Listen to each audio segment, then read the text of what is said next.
Bonsoir à toutes et à tous, heureuse de vous retrouver cet après-midi pour faire le tour de l'actualité internationale.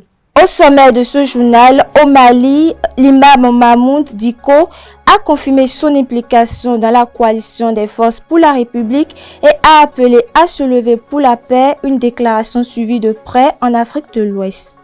En Turquie, 115 membres présumés du groupe État islamique ont été arrêtés, soupçonnés de préparer des attentats lors des fêtes de fin d'année. En Algérie, le Parlement a qualifié la colonisation française de crime d'État et a demandé des excuses officielles de la France.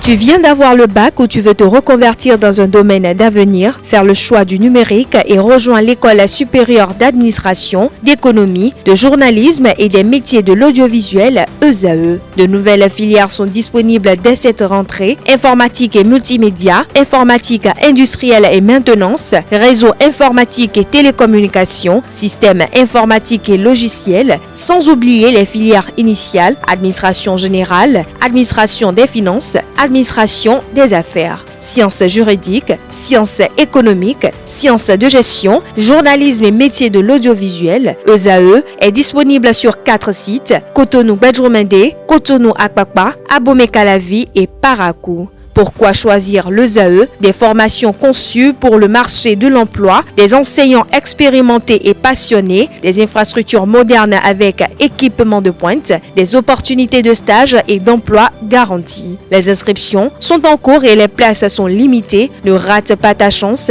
Donne vie à tes ambitions avec l'ESAE. Contacte-nous vite par appel ou par WhatsApp au 01 98 98 14 00 ou via email scolarité@esae.bj et visite notre site web www.esae.bj. Ton futur commence maintenant avec l'ESAE. Tu investis dans un avenir professionnel, concret et sécurisé. ESAE, l'excellence à un nom. Mesdames et messieurs, à nouveau, bonsoir. Comme je l'annonçais en titre, au Mali, l'imam Mahmoud Dicko a confirmé son implication au sein de la coalition des forces pour la République et a appelé les Maliens à se lever pour la paix. Une déclaration suivie avec attention dans toute l'Afrique de l'Ouest. Suivez à présent. L'imam Dicko harangue les Maliens pour faire chuter le régime de transition. Dans des vidéos diffusées lundi soir sur les réseaux sociaux, l'imam a confirmé aussi son implication dans la nouvelle coalition des forces pour la République. Il appelle la population à se lever pour la paix. La CFR, lancée en début de mois, entend aussi dialoguer avec les groupes armés maliens, djihadistes du JNIM ou rebelles indépendantistes du FLA. Après cette prise de parole, reste à savoir si Mahmoud Dicko, ancien président du Haut Conseil islamique du Mali, peut véritablement rassembler les opposants au régime en place, David Bachet.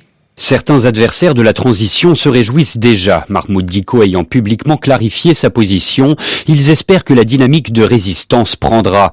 L'espoir est permis, s'enthousiasme l'un d'entre eux. Du côté des soutiens des militaires au pouvoir, depuis plus de 5 ans et sans élection, on parie plutôt sur un effet zéro. L'imam n'est que l'ombre de lui-même, assure un fidèle de la transition. Il ne mobilise plus personne. Avant le coup d'état militaire de 2020, l'ancien président du Haut Conseil islamique du Mali pouvait à lui seul remplir des stades. Après 2 années d'exil et de silence en Algérie, les prochaines semaines diront dans quelle mesure son appel est entendu. À ce jour, seule une poignée d'opposants en exil ont officialisé leur ralliement à la CFR, parmi lesquels l'ancien ministre Husseini Amion Guindo. Après son lancement au début du mois, plusieurs figures maliennes pro-démocratie avaient confié à RFI attendre une prise de parole de Mahmoud Dicko avant de rejoindre ouvertement la coalition. D'autres se montraient plus réticents en raison de la radicalité religieuse, selon eux, de l'imam. Dans sa déclaration, Mahmoud Dicko demande aux Maliens de se lever pour mettre fin aux souffrances et aux meurtres en cours. En Turquie, le procureur d'Istanbul a ordonné l'arrestation de 137 membres présumés de l'État islamique, dont 115 ont été placés en garde à vue, soupçonnés de préparer des attentats lors des fêtes de fin d'année. Ces arrestations font partie des efforts constants pour sécuriser le pays, notamment face à la menace terroriste croissante dans la région avec les infiltrations venant de la Syrie voisine. En Algérie, le Parlement algérien a adopté une loi qualifiant la colonisation française de crime d'État et demandant des excuses officielles de la France. Cette décision a ravivé les tensions entre les deux pays avec des implications diplomatiques importantes dans les relations franco-algériennes. Détail à suivre. En Algérie, le Parlement a adopté ce mercredi une loi qualifiant la colonisation française de crime d'État. Les députés ont ouvert la séance en entonnant l'hymne national, soulignant le poids symbolique du vote. Présenté pour la troisième fois depuis 2001, ce texte criminalise les exactions commises entre 1830 et 1962, incluant les pillages, tortures ou encore les exécutions. Il prévoit aussi des sanctions contre ceux qui glorifient cette période. Les exigences algériennes vont au-delà de la réparation morale. Elles incluent la restitution des biens culturels, la remise des cartes des champs de mines et la décontamination des sites d'essais nucléaires dans le Sahara où la France a procédé à 17 essais entre 1960 et 1966. La loi réclame également des excuses officielles de la France et l'indemnisation des victimes. À Bethléem, en Cisjordanie, après 3 mois de violence, la ville a retrouvé l'esprit de Noël, offrant un moment de paix et de réconciliation pour ses habitants. Pendant ce temps, au Vatican, le pape Léon XIV célébrait sa première messe de Noël de son pontificat. Suivez à présent. Oui, absolument. Bonsoir. On est ici au coucher de soleil, à la veille de Noël à Bethléem. La ville est vraiment pleine. C'est la première fois depuis le 2022 et on voit pas seulement des festivités, sinon un peu d'excitation même, surtout par les citoyens les plus jeunes de cette ville qui s'apprêtent vraiment à recevoir un Noël et un Nouvel An spécial. Il y a très très peu de touristes, de pèlerins internationaux, ce qui était la norme avant la guerre. Mais par contre, ça donne l'opportunité aux chrétiens d'Israël et aux travailleurs étrangers chrétiens qui sont en Israël, qui se trouvent là-bas, de pouvoir venir à Bethléem et fêter ici Noël. Alors on voit ça, vous voyez, il y a déjà pas mal de foules dans la place du mangeoir et on s'apprête à la messe de minuit dans quelques heures ici. Et tout ça dans un contexte dans lequel la Cisjordanie traverse une période difficile.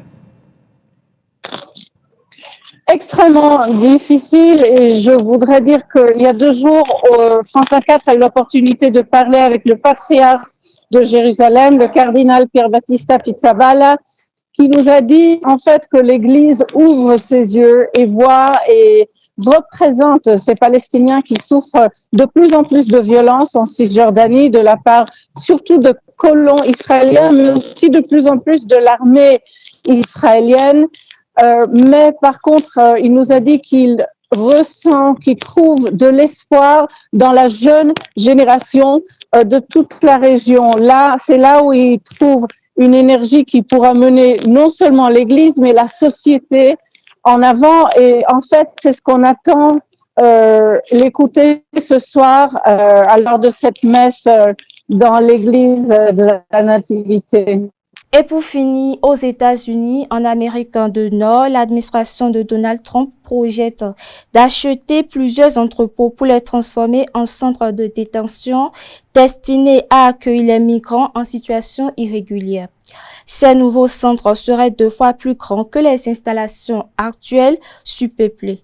Le but est d'accélérer des expulsions de migrants, un volet central de la politique anti-immigration de Trump.